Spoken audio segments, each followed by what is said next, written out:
我敢打赌，没人知道小多拉身上还有个关机键。故事还要从一个炎热的夏天说起。大雄家的邻居都去了国外避暑，本以为自己家的春天也要来了，可爸妈却说，虽然大雄只会饭来张口，可爸妈却是个懂球的。咱家不是还有个小多拉吗？但小多拉此时却中了只想躺平等死的毒，因为这货又忘了自己是个需要定期返场检修的地摊货。就算多拉美上门抓人，小多拉也想以照顾大雄不能离去为由蒙混过关。可为了长远着想，大雄只能大义灭猫了。小多拉顿时头皮炸裂，在房间里跟多拉美开启了跑男模式。可多拉美是个霸气外露的妹子，一招泰山压顶就让小多拉从头疤扶到了脚疤，而后拉动关机键，小多拉就算在当机前还没忘了他那口粮。而这段时间，则多拉美担任大雄的全能保姆，为了得到5星好评，她首先伺候自家少爷洗漱。可当大雄要提出旅游之事时，多拉美仿佛预卜先知，竟掏出了自动购物袋。结果下一秒，大雄被迫就出了门。这道具绝对比小多拉的2手道具还坑人。直到多拉美拿出自动烹饪机后，大雄才有机会表明自家想去旅游的想法。可吃喝玩乐的道具只有小多拉才有，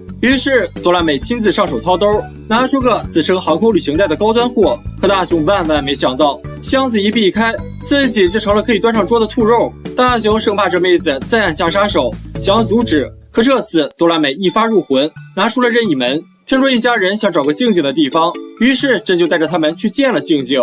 语言真是个好东西，一点也经不起仔细推敲。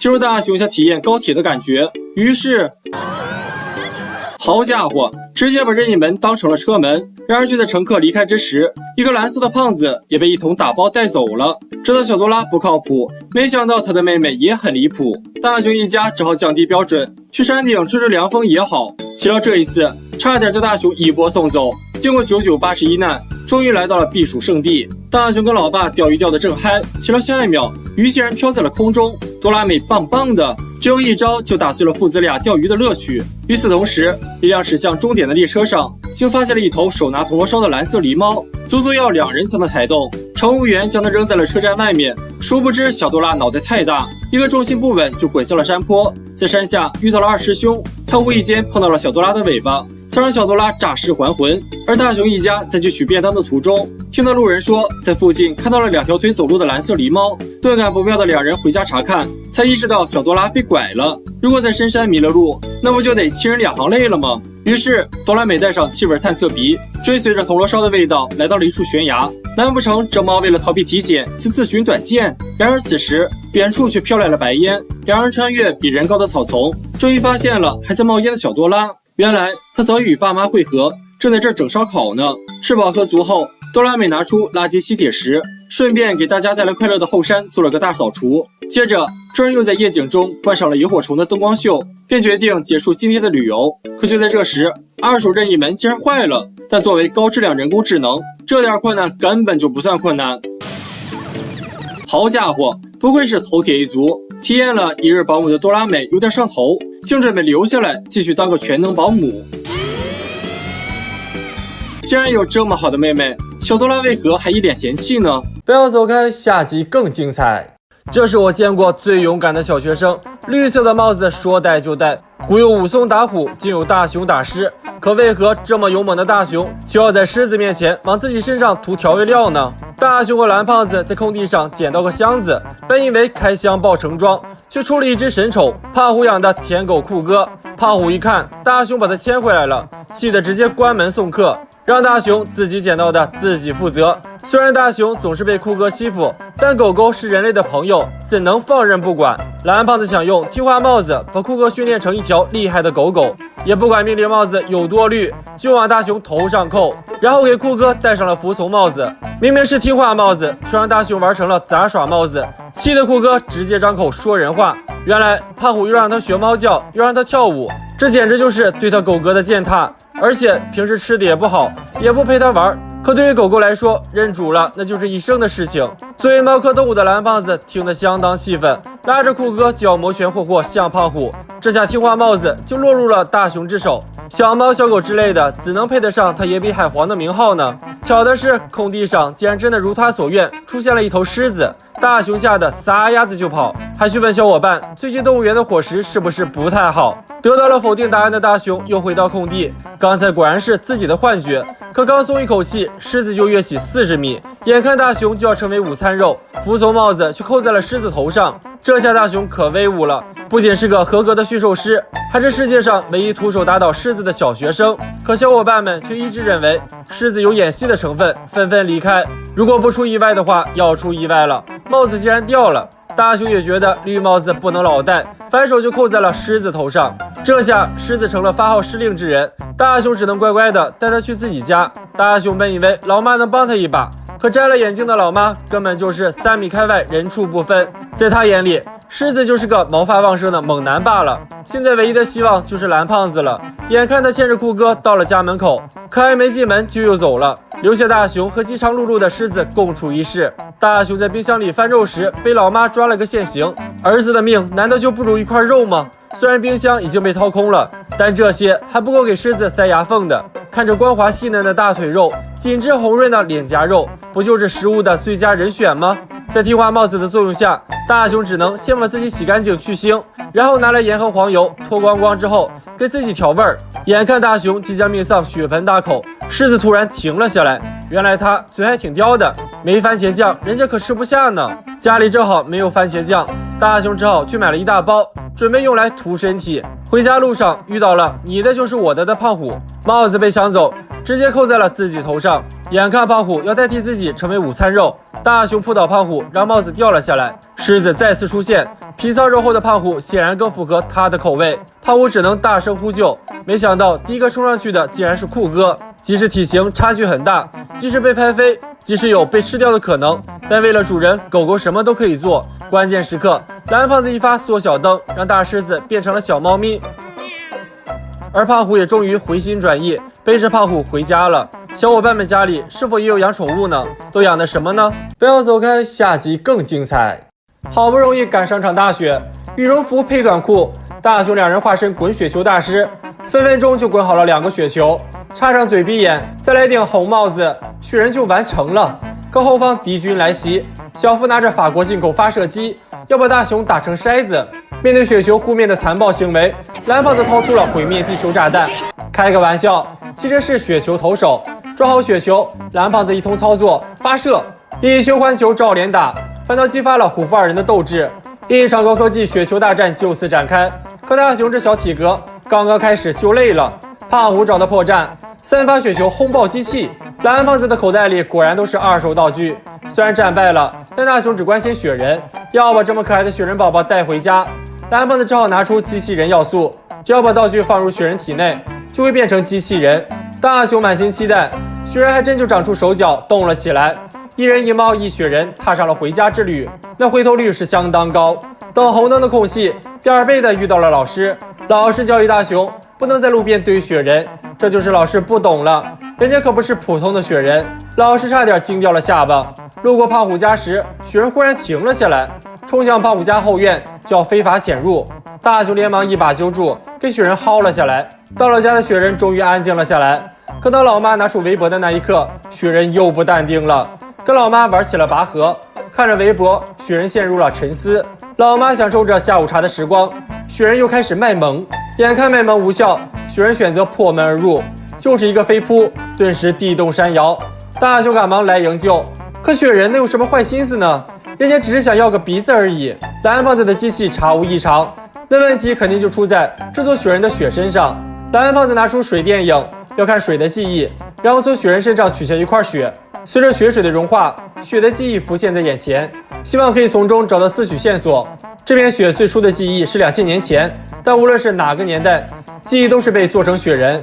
通过雪的记忆，大雄见证了一个又一个年代，但雪人一直都是孤零零的，直到一个人的出现。看着屏幕中出现的熟悉造型，大雄觉得这可能就是答案。画面中出现了胖虎家，放学回家的胖虎堆起了雪人，随着鼻子的插入，雪人终于完成了。那时的胖虎还是个小暖男，把自己的围脖送给了雪人。阳光下，两人相视而笑。没想到区区一片雪，竟然有如此神奇的故事。蓝胖子感动到嚎哭。为了这段佳话，大雄有了个好主意，众人举着牌子，要共同见证这个浪漫的世纪邂逅。主角胖虎终于来了，随着眼罩的摘下，雪人出现在眼前。胖虎还记得这个雪人，看到这一幕，小伙伴们直接哭成了高压水枪。大雄鼓励着两人相认，看着熟悉的橘子鼻和蓝色围巾，胖虎也想起了儿时的回忆。老乡见老乡，两眼泪汪汪。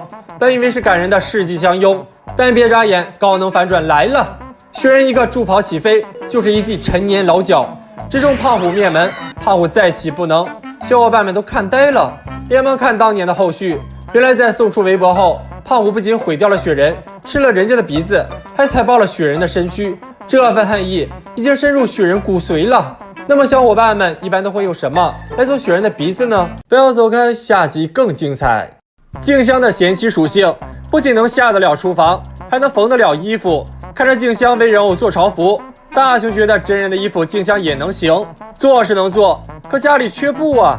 大雄就想让蓝胖子出，也许是听到了大雄的呐喊，家里还真就放了整整一卷布，借花献佛，就送给了静香一小块。刚回到家，老妈又盯上了，反正也不是自己的，直接送了老妈一块。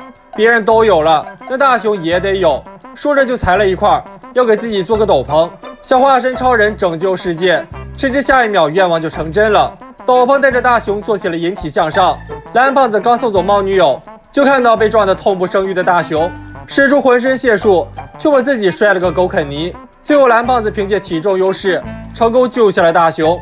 原来这是飞空宝毯，只要说出飞升福等关键字，就会原地起飞。大雄喜欢的不行，可蓝胖子怕得要命，都准备退货了，因为这东西经常失控啊。果不其然，下一秒意外就发生了。老妈跟客人聊得正欢，左边突变飞毯，让老妈承受了这个年纪不应该有的欢乐。看着落地成盒的老妈，大雄两人嗷的一嗓子就逃了。心大的大雄这时才想起来，还送了静香一块布。静香或许已经开始谈谈乐了，最糟的结果就是静香化作最亮的那颗星，两人玩命往静家赶。此时的布已穿身上了，大雄急的就是一番直男言论：穿衣服好看，不穿衣服更好看。这么简单粗暴的语言，直接气走了静香。两人只能跟在静香身后当护花使者，只盼着静香快点回家。可怕啥来啥，小夫拿了艘模型船，眼看福字就要脱口而出，两人赶忙轰走了小夫。谁知学霸又来拆台，还带了本飞机的书，眼看飞字就要脱口而出，两人死死堵住了学霸即将科普的嘴，决定让学霸给他俩补补脑。静香又遇到了老师，正常孩子谁愿意跟老师聊成绩，可静香却不同，眼看老师就要说出上升俩字，大雄两人一个冲刺就开始原地蹦迪。眼看老师又要继续刚才的话题，两人再次呜嗷着开始原地蹦迪。这下老师可忍不了了。静香走在回家的路上，一回头就看到后面跟着俩铁憨憨，眼看静香就要逃跑，蓝胖子赶紧当起了天气预报解说员，要下雨了，收衣服了。这下静香终于决定回家了，两人终于松了一口气。可下一秒核能来袭，姐妹船的新歌官宣来了，眼看歌词中全是飞，还朝着静香开去，两人直接瞎变形，拉着静香就躲进了小树林。大雄一路侦查，确定安全后才拉住静香。可祸不单行，前方的车又不停喊着扶，眼看裙子都飘了，只能再把静香拉进小树林。可平时看似人畜无害的街道，现在却成了暗潮汹涌的地狱。三人好不容易休息一会儿，可前方的车喊着飞，后方的车喊着扶，眼看四面楚歌，两人决定分头行动。两人分别用手段拦住了车，可返回时主角却没了，难不成飞升了？两人刚要追，却发现静香已回家，但衣服没脱，这事儿就不算完。静香回到家就要泡澡，还哼起了小曲，眼看歌词中有关键词，两人也不管了，冲到浴室时就看到了静香送来的福利。那么小伙伴们觉得这种布用来做什么最合适呢？不要走开，下集更精彩。种树亲兄弟，坑人父子兵。大雄爷俩一个坑亲妈，一个坑亲弟。事实证明，装逼是没有好果子吃的。老爸挖的坑还得让大雄来填。大雄百米冲刺赶回家，悄咪咪摸进门，然而还是被老妈撞见了，告诉他野比良叔叔来做客了。但大雄只打了个招呼，转头冲上楼求蓝胖子救命。原来大雄在买完菜回来的路上抓蜻蜓玩嗨了，把购物袋和老妈的钱包扔在了后山，找不着了。蓝胖子一听，立马嚷嚷了起来，大雄赶紧把他那大嘴堵上。大雄本打算去派出所问问，可老妈已经上来查房了，两人连忙使出轻功躲到窗外才逃过一劫。问了警察叔叔也没有结果。蓝胖子突然带着大雄又去了后山，取出时空替换机和一支粉笔，问大雄把包扔哪了。大雄兜一榔头西一棒槌的，蓝胖子干脆直接搞起了圈地运动，然后把时间调到了20分钟前，购物袋和钱包就回来了。原来粉笔圈住的地方和20分钟前的时空替换了，而且只要转动号码盘就能去到更早的时空。大雄立马开始作死，一圈又一圈转出了一片大海。如果不出意外的话，要出意外了。水花翻动，一只长颈龙跃出水面，张开血盆大口冲着两人袭击过来。大雄连忙往回调，才没变成长颈龙的下饭菜。包是找回来了，叔叔和老爸的话题却变得异常悲伤。那是一个院子里的柿子树还没枯萎时的故事。叔叔小时候想吃柿子，老爸尝了尝，让他再等等，熟了就能随便吃了。没想到这句话竟然是一口毒奶。叔叔等着老爸放学回家摘柿子，老爸却在同学面前打肿脸充胖子，让他们尽管吃，不用客气，一两个也就算了。可这事一传十，十传百，大伙全知道了，一听可以随便吃，全都冲进去开吃，甚至还要打包带走。就这样，一个柿子都不剩了。叔叔的内心是崩溃的，这哥哥是亲生的吗？这种怨念直到现在两人都长成大叔了，还十分深刻。蓝胖子和大雄听了也悲从中来，这回大雄脑瓜开窍了，叫上蓝胖子坐时光机回到了那天晚上，相信着有志者事竟成的叔叔坚持要给柿子树浇水，结果着凉了，只能跟着奶奶回屋。蓝胖子用粉笔圈住柿子树，刚启动时空替换机，老爸又来了。后悔的睡不着觉的他只能把希望寄托在神仙身上，祈祷能再次结出柿子来。蓝胖子按下按钮，柿子树变回了1天前的状态。老爸直到像牛顿一样被砸了，才发现满树都是柿子。他激动的原地抽风了半天，才跑去把叔叔拖了过来。叔叔看到柿子也开心的不得了，这下终于能吃到柿子了，果然甜滋滋的。大雄和蓝胖子见到这一幕，才放心的回去了。果然，这次叔叔和老爸聊天的画风一下子就变了。两人回忆起柿子树重新结满果子的那个晚上，都开心的不得了。两大功臣也被老妈叫了过来，一起分享又香又甜的柿子，就像那个晚上一样。对于老爸小时候的同学的白嫖行为，大家平时有没有遇到过这种人呢？又是怎么看的呢？